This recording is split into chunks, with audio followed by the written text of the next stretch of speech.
So, Lauree, welcome. Thank you. Thank you for joining me this morning. Thank you for bearing with all of our ups and downs here. Okay. I would love, first and foremost, for everyone to know a little bit more about you, for those who don't know you. So tell us your story and how you got to be where you are, if you would. Sure.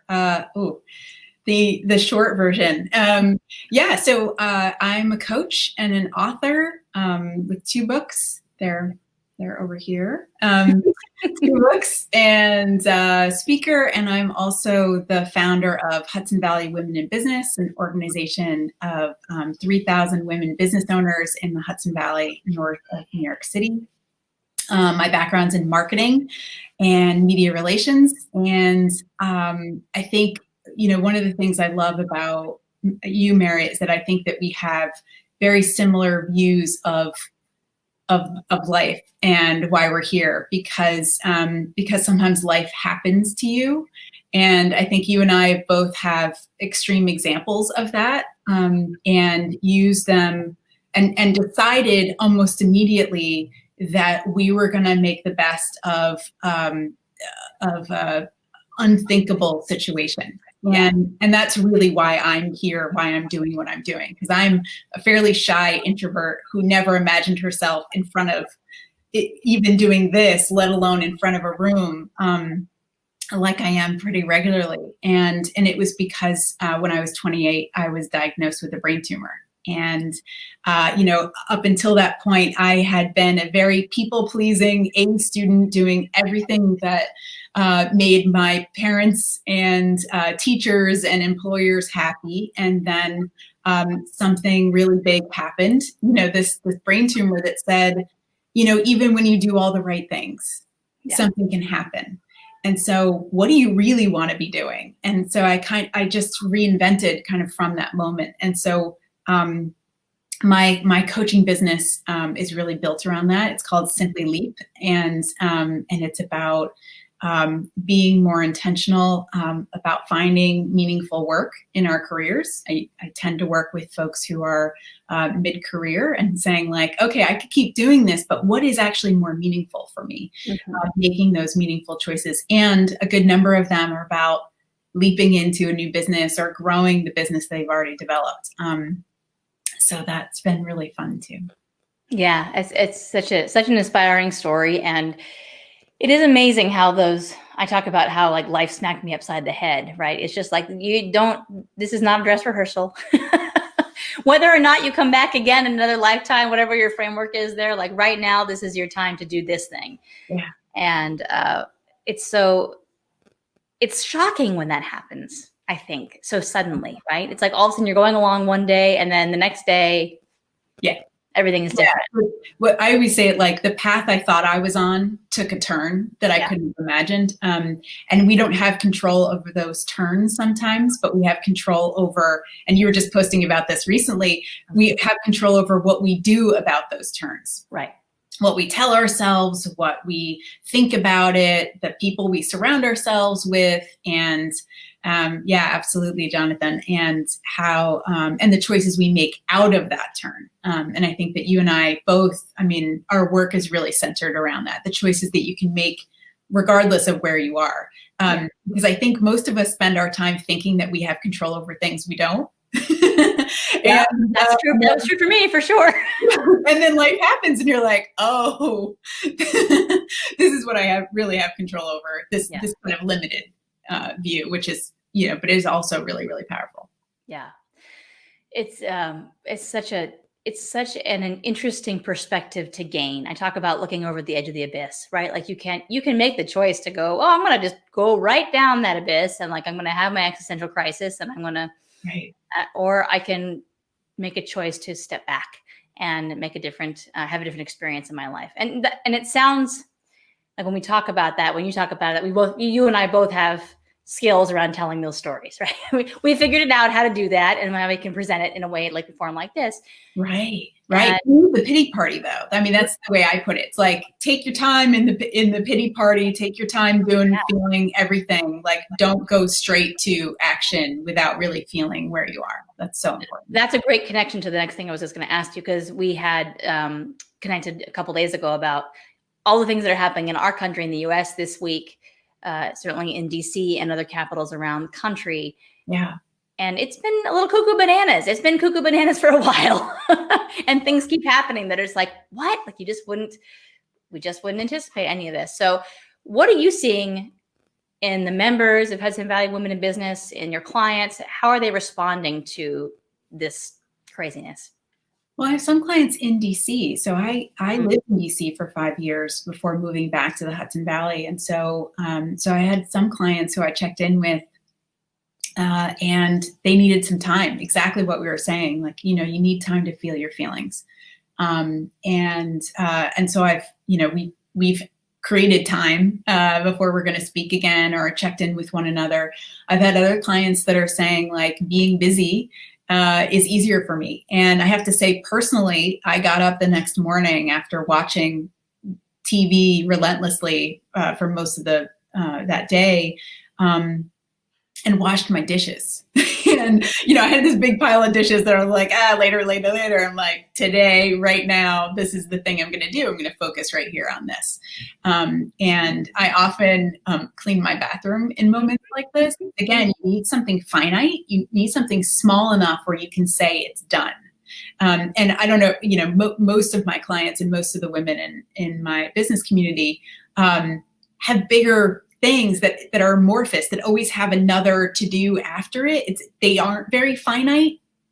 And so dishes, cleaning your bathroom, folding laundry, like these are things that kind of bring us back to presence. And obviously meditation and taking a walk and taking a breath, all of those are good things. But I would say, we have a good number of feelers in our community. I would say there's a good number of us who are introverts and probably sensitive and empaths. And I think we're feeling things on a lot of levels, and potentially parenting and all of the other things that are going on in our lives. And so being with all those feelings, I think that's really what I'm hearing. How about you?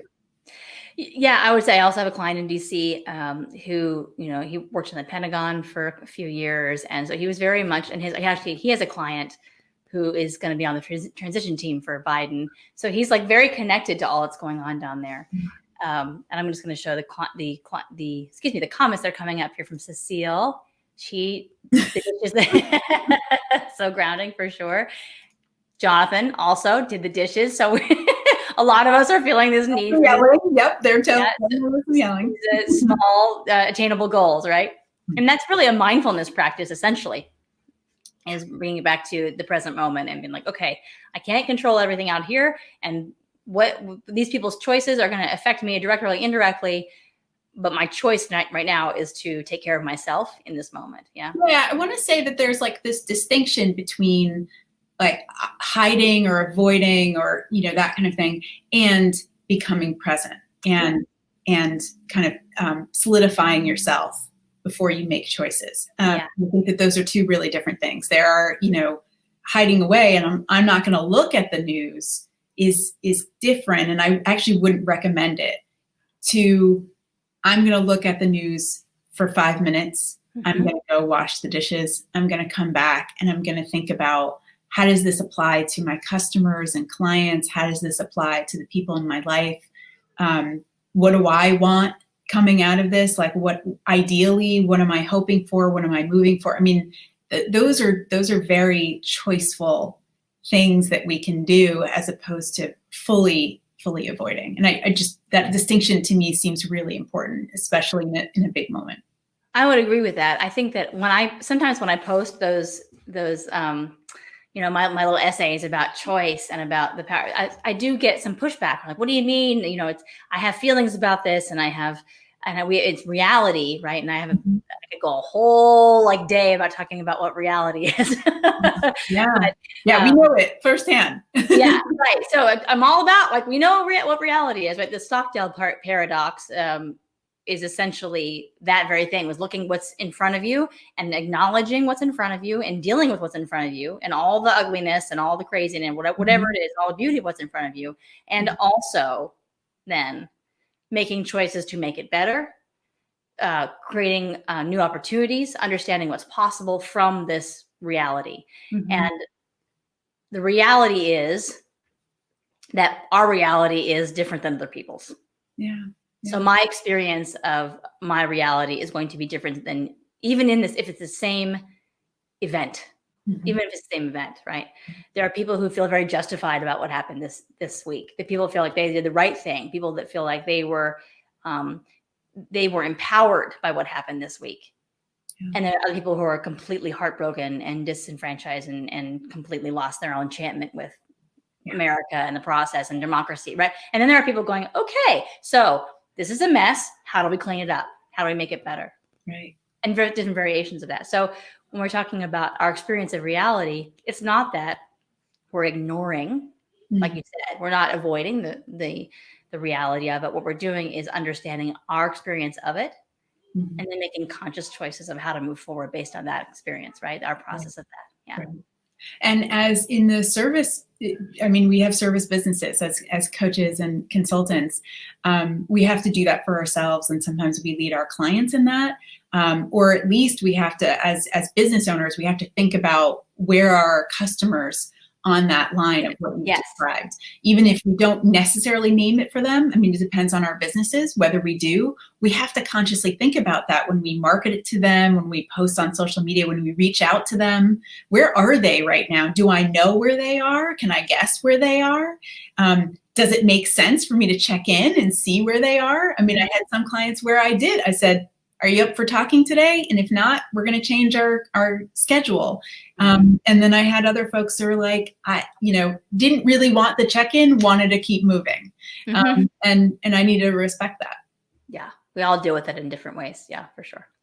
Well, so this lends itself to the conversation about leaping, because, right, looking at the mess and then making new choices. So what are some of the leaps that your clients are making? And even if you can't get specific, sort of generally what's happening. Yeah, we have a few new podcasts. Podcasts seem to be the thing that folks are launching. And I think that's really talking about actually the cycle that we've been in the pandemic, where people have needed to have time in different moments in time where they'd had to do exactly what we described, the check-in, where am I, what am I feeling, and then what do I do about it? And I think I think the winter is providing us another opportunity for that. Okay, I'm going less places now. I'm definitely going less places now because the pandemic added to it. What am I going to do about that? And I would say podcasts are a big one.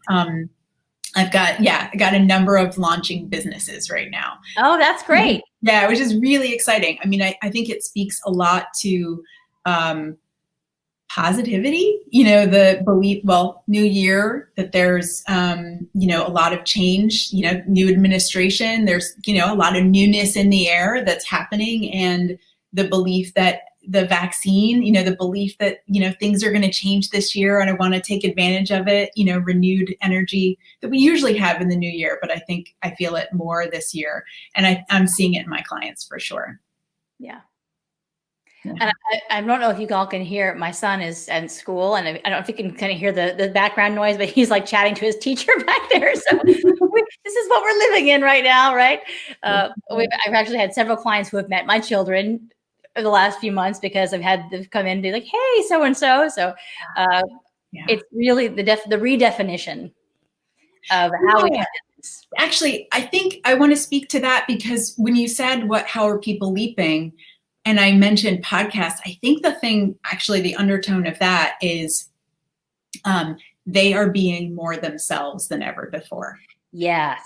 So career-wise, our professional and personal lives merged, and in a way that we could not control. You and I talk about that. We cannot control that your son's right there talking to his teacher. Okay, what are we going to do about it, right? Like, we're going to lament it, we're going to grieve it, we're going to feel all our feelings, and then we're going to do something about it. And And what I'm seeing is there's a number of people that I'm seeing over and over who're saying like, okay, now that I'm more fully myself and I have to be because of the reality of here, what do I want to share with people? Now, and I think less and less compartmentalizing is happening because we're kind of forced into it. I think women compartmentalize less anyway, but I think we're, kind of forced to it even more now. And I'm seeing what the leaps are more genuinely themselves. That their careers and their professional lives are more themselves. Their businesses are more themselves than ever before. Well, that's really poignant too, because I mean, essentially leaping, and I have a couple of comments here from Jonathan, who has a lot of new solutions to our new problems. Absolutely. Necessity is the mother of invention, right? For sure. A lot of innovation happening now. And then he says, the realness is so, it is really, it's a way to kind of just relax, right? Yeah. We can be more ourselves. And people authentic. Absolutely. Yeah.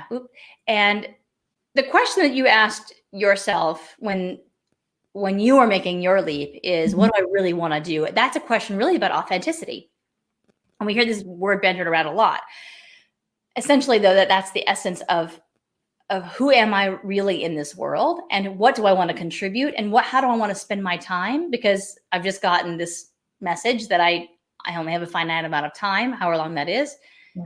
Right? That's really a message of authenticity. So it sounds like the leaping is connecting to that for your client. Yeah. And I would say, like, so people ask me about the term simply leap.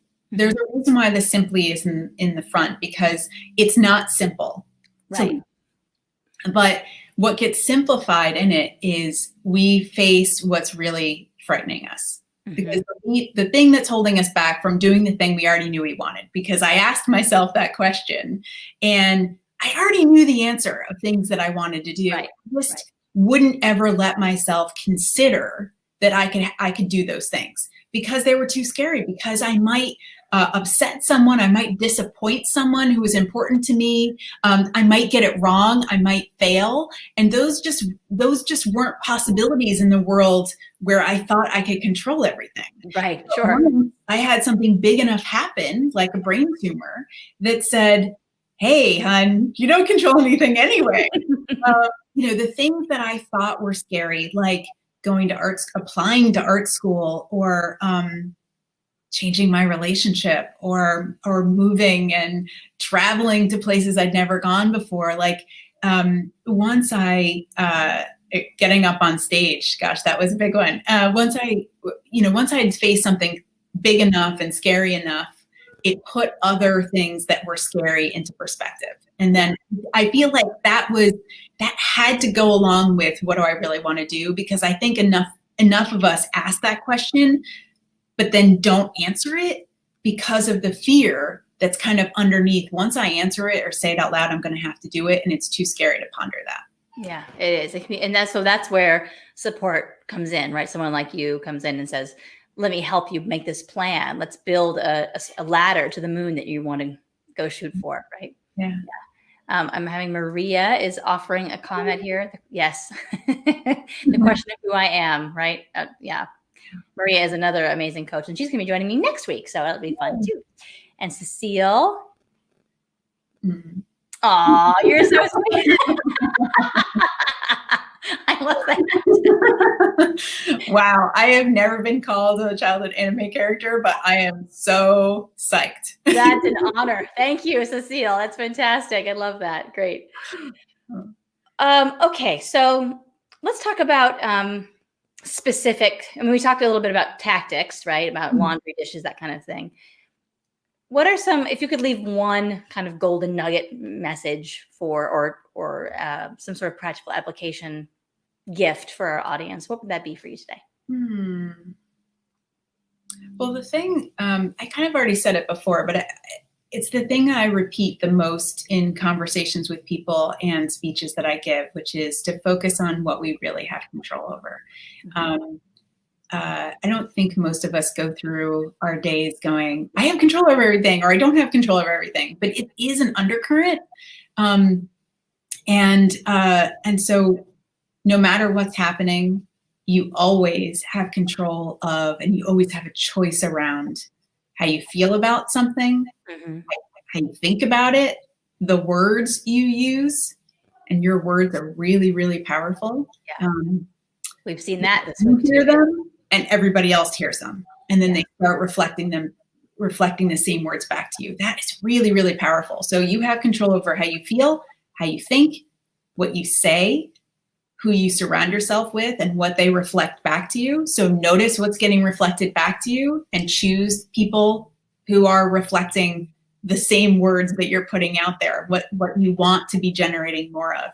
And then you have control of the actions that you take. Yes, washing dishes, but also making that phone call, having that difficult conversation.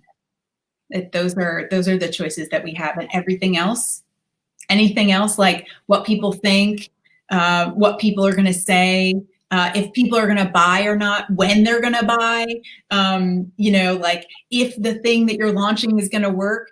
You have control of some elements, but you really don't have control of the outcome of that. Right. And so I always, to me, is about narrowing down to, okay, these are the things that I put on my to-do list. These are the things that I actually concern myself with. Yeah. Yeah.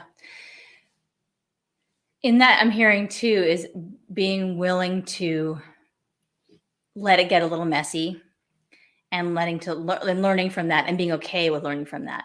If people are going to say things that are hurtful or judgmental, then I mean, that's on them, really. Mm-hmm. It's not, and that's such a hard thing to internalize, because it can feel very personal when someone says something that's judgmental, or what do you think you're doing, or why would you make that change?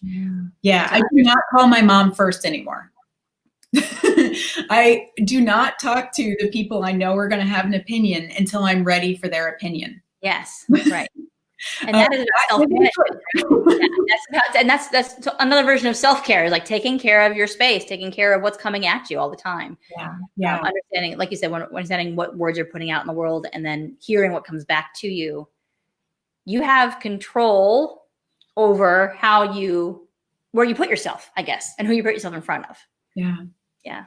Right. But what happens with that is kind of open. I wanted to say something a client had told me recently, something that she's been repeating to herself after our conversations, which is when something, when she's not getting response on an email, or she's not sure if a new job prospect is really going to come through, she tells herself another door is opening. Where is that door?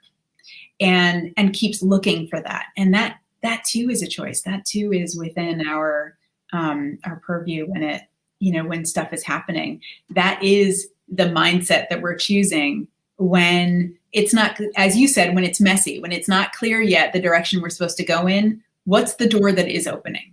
Or how can I encourage another door to open, as opposed to fixating on this one that I thought was supposed to open? Where are the other ones? Let me focus there. When looking at the mess of integrating personal and professional life, right, as we're working from home and doing these kinds of, my kids over here, and the kitchen, I have a joke with my husband now, because he likes to make protein shakes. And it's usually like right in the moment where I'm speaking to somebody else on the video. I was like, oh, look, there's a protein shake. But it's all a little bit of a mess, and that's okay. And so that embracing that we're going to continue to learn. We're going to continue to get it better. Every time I do these lives, I get a little better at the technical aspects, and there's things that get thrown in that don't always work. And that's okay, because we're going to continue to get better and learn and find the essence of what is good to share. Yeah. And you are modeling so much in how you handle the messy stuff. You're modeling for your family, you're modeling for your clients, you're modeling for your friends and colleagues. Like, it doesn't work. It doesn't always work. It doesn't work the way we planned, but how do I handle it? Do I handle it with professionalism? Do I handle it with some lightheartedness? And that speaks a lot to, one, it communicates who you are and who your brand is, and who you want, how you want to be seen in the world. It also really models for other people how that can be. So maybe they're a little kinder to themselves too. Yeah. Well, and I think, you and I both know that's a skill that we develop over time, and going through some of the The mess in a not so graceful way, right? Right. Like when the camera's off and like, well, and also just like learning to, there's kind of a muscle that you build, right? That we build when we're going through messy stuff. It's like, well, the first 100 times I went through a mess, it was like, I was not so smooth, not so graceful. And so, but eventually, right, we decide, do we want to continue that way, or do we want to learn to kind of handle a different way? How do we want to show up the next time there's a mess? Because there will always be one. Yeah. I want to say something about that. That is so great that you brought that up, because people think, especially other introverts, they come to me all the time like, oh my gosh, how are you in front of the room? And I have to talk about, like, the first speech that I gave was to 450 people. And I practiced. It was a 5-minute speech, or I'm sorry, it was a 10-minute speech. And I practiced for about 4 straight hours in my pajamas and my heels in my home, because I wanted to, like, the foot, like your feet was really important to me, but like I needed as much comfort as I could. So the pajamas were happening. But I was almost hoarse before I went to the speech. And the reason was because I was thinking about how, like, firefighters are trained, and that they're trained in fire to the point where it's just a muscle memory once you're actually doing this. So I'm not natural doing this, doing even the conversation that you and I are having. It's because I've practiced enough at home in my pajamas to where if I freak out, because I'm gonna freak out in front of people, I will be able to keep talking while I'm internally freaking out. And so I just want to be clear, you know, like anyone watching this, like, oh, they have it together, totally haven't figured it out. No, it's like practice to the point where you can do it regardless of how you're going to feel, and knowing that you're going to feel that way, and giving yourself the space to freak out in the moment, as opposed to saying, I better get it right. No, I'm probably going to freak out. What do I need to do in the moment when I'm going to freak out? How can I prepare now to be okay with that? Yeah, that's a really important process that you just laid out. I actually sent in my newsletter this week a little bit about that. You know, the first thing when we have something happen like this, whether we're preparing for it or whether we're doing it kind of on the fly when something is coming at us that we haven't prepared ahead of time, is one thing is check in with ourselves. Where am I right now? Right. Or if we're preparing for it, where do I know I'm going to be? Right. And then accept that it just is, right? I feel terrible right now. I know I'm going to freak out. I know it's going to be a mess. So we're going to accept it. We're not going to run from it. We're not going to beat ourselves about it anymore. It just is. And then the next thing is, what am I going to do about it? Right. So check in, accept, and then take action. Yeah. Absolutely. I'm going to open a little bit more of these comments here. Let's see. Maria says she's looking forward. I'm also looking forward, Maria. And another door is opening. Absolutely. Yeah, that's a great. Look at her. Her picture is so amazing, by the way. Isn't she just such a glamour queen? Look at her. Just amazing. So inspiring. Okay. Cecile says, you need to hear your own voice first. And sometimes when people say too much, your message can get drowned out by that noise. Yeah, for sure. So checking in with yourself and listening to that first before anything else. Yep. And Maria's asking, how do you feel right now, Lauree? Oh, thanks, Maria. That's a very coachy question. So thank you.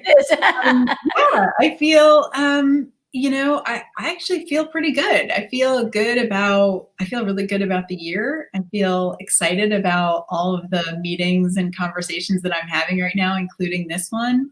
And I feel a little worried about what's happening in DC, and I feel worried about what is maybe required of me doing uncomfortable things, like talking about things I'm not comfortable about, that I'm getting practice in right now. So I think there's that along with the excitement of what's to come for my work and for my clients. Awesome.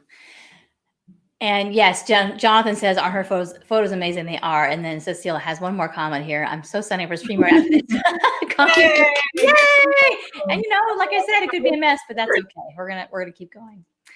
Wonderful. Well, it is about 10:30, and I don't want to keep you too long, but how do people reach you, Lauree? If we can talk about maybe both you and Hudson Valley Women in Business, if they're interested in both those things. Sure. So for Hudson Valley Women in Business, we have on Monday, just a couple days away, we have our kickoff meeting of the year, and I'm actually leading that one. We normally have speakers, but I'll be kicking off the new year with everyone. And you can sign up through our website, hvwib.com or hudsonvalleywomeninbusiness.com /events.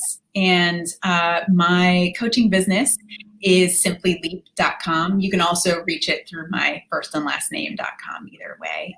And my books are there, and I'm on Instagram as Lauree Ostrofksy, and Facebook, you can find me through Simply Leap. It's all over the place, but you can find us there. Well, and I've tagged you through all of these, the various channels that we've posted this or will post this on. I'll post it also on LinkedIn later when we get it all edited up, and I'll share it in my newsletter. So any of you who follow me can also find her through me, because she's an amazing coach as well. We do things a little bit, have different focuses in our work, and we're happy to collaborate and refer to each other. So it's all about elevating the energy of the world one client at a time. Right. That's right. We don't have to reinvent something. We don't have to invent it ourselves.